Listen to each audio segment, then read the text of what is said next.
Bakit may mga taong hindi naman pogi o maganda, pero hindi mo maiwasang mapatingin? Yung tipong may dating, may presensya, may karisma kahit wala naman sa kanila ang standards ng society? Ang sagot, mas malalim kaysa sa iniisip mo. At may kinalaman ito sa dark psychology. Welcome back sa channel kung saan binubuksan natin ang mga sikreto ng human behavior, philosophy, at ang mga painful truth na ayaw sabihin ng karamihan.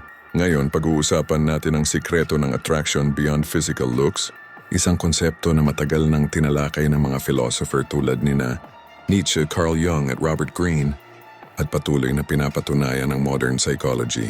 Ang lakas ng loob ay mas malakas kaysa kagandahan, Friedrich Nietzsche. Kapag sinabi ni Nietzsche na ang lakas ng loob ay mas makapangyarihan kaysa kagandahan, hindi ito simpleng motivational quote. Isa itong maanghang na realidad ng human psychology. Sa totoong buhay, walang pakialam ang mundo kung gaano kakaganda, pero napapansin nito kung gaano kakakapal ang mukha sa tamang paraan. Bakit? Dahil ang courage may sariling visual effect. Sa kilos mo palang ramdam ng tao kung ikaw ba ay may tindig, may paninindigan, may lakas ng loob magsalita, hindi nanginginig sa opinyon ng iba, at hindi nabubuhay sa takot na hindi magustuhan. Ito ang tinatawag sa dark psychology na dominant presence.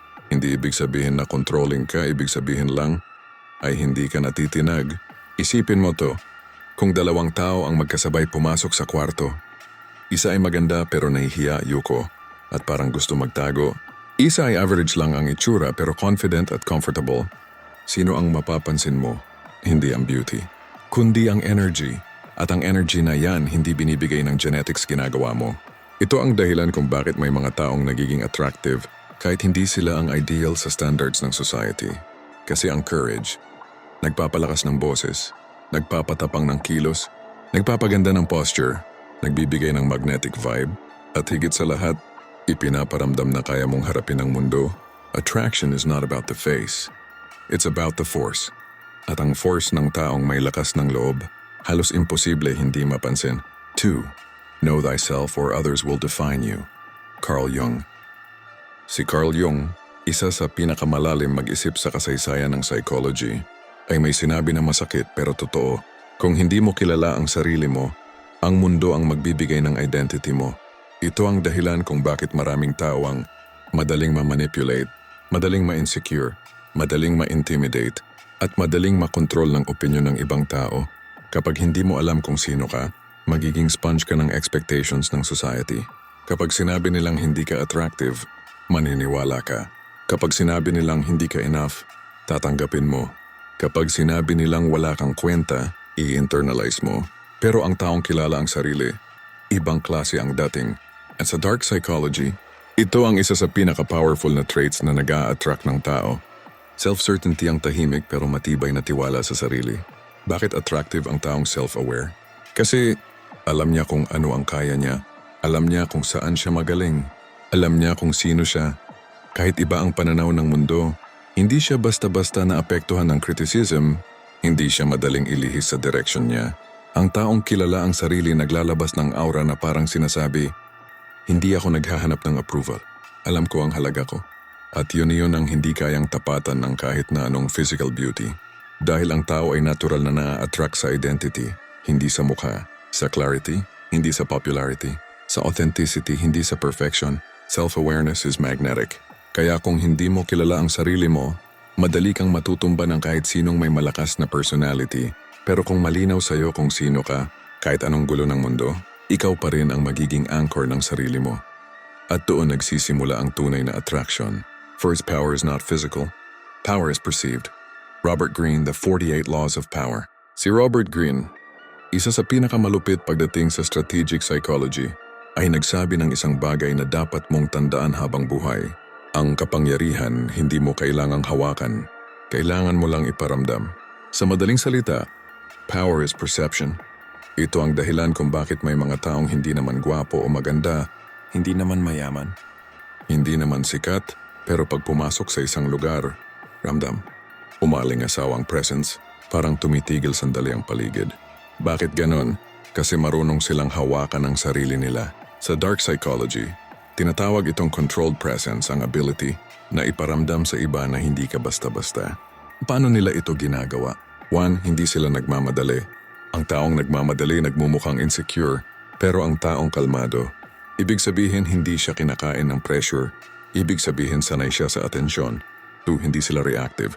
Yung iba konting trigger sumasabog, pero ang taong may perceived power, tahimik. Observant. Pinapakinggan ang lahat bago kumilos. Ang katahimikan sa tamang tao, mas malakas pa kaysa sa sigaw. 3. Marunong sila magbigay ng space. Hindi sila clingy. Hindi sila naghahabol. Hindi sila nangungulit. Bakit? Kasi alam nila, ang mga taong may tunay na presensya, hinahabol, hindi sila ang humahabol. 4. Pinapahalagahan nila ang mystery. Hindi nila inilalabas lahat ng iniisip nila.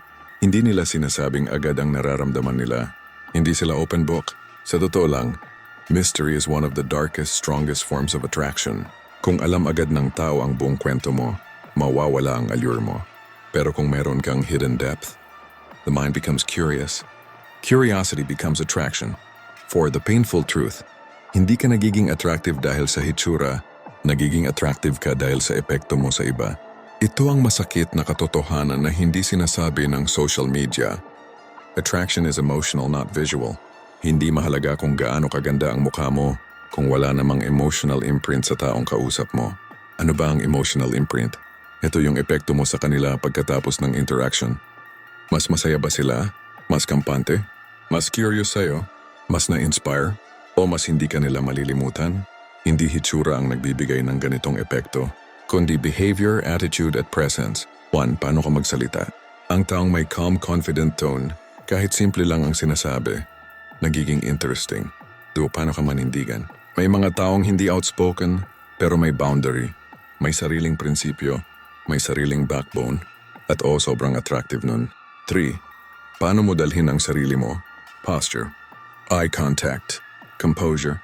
Ang lahat ng iyan, mas impactful kaysa sa facial features. 4. Anong feeling ang naiiwan mo? Ito pa ang pinaka-importante. Pwede kang maganda, pero draining. Pwede kang gwapo pero walang substance. Pwede kang average looking, pero uplifting, calming at inspiring. Guess sino ang mas nagiging attractive? Hindi ang perfect, kundi ang memorable. People forget beauty, but people never forget emotion. Kaya ang tunay na attractive na tao ay yung kayang baguhin ang atmosphere pag dumating sila. Hindi dahil sa ganda nila kundi dahil sa presence nila. At sa dulo, ito ang pinakamadilim pero pinakamakapangyarihang aral. Kung gusto mong maging attractive, huwag mong unahin ang mukha. Unahin mo ang sarili. Unahin mo ang pagkatao. Unahin mo ang effect mo sa mundo. Dahil ang hitsura lilipas. Pero ang presence, alis nang hindi mawawala. Sa dulo, ganito ang totoo. Hindi mo kailangan maging pinakamaganda. Hindi mo kailangan maging pinaka-pogi. Ang kailangan mo ay maging pinakamalakas na version mo. Kasi sa mundong ito, ang tunay na attractive na tao ay hindi yung pinaka-perpekto, kundi yung pinakabuhay, pinakatotoo, at marunong dalhin ang sarili. At kapag natutunan mong gamitin ang confidence, self-awareness, presence, emotional control, hindi mo na kailangang habulin ang atensyon.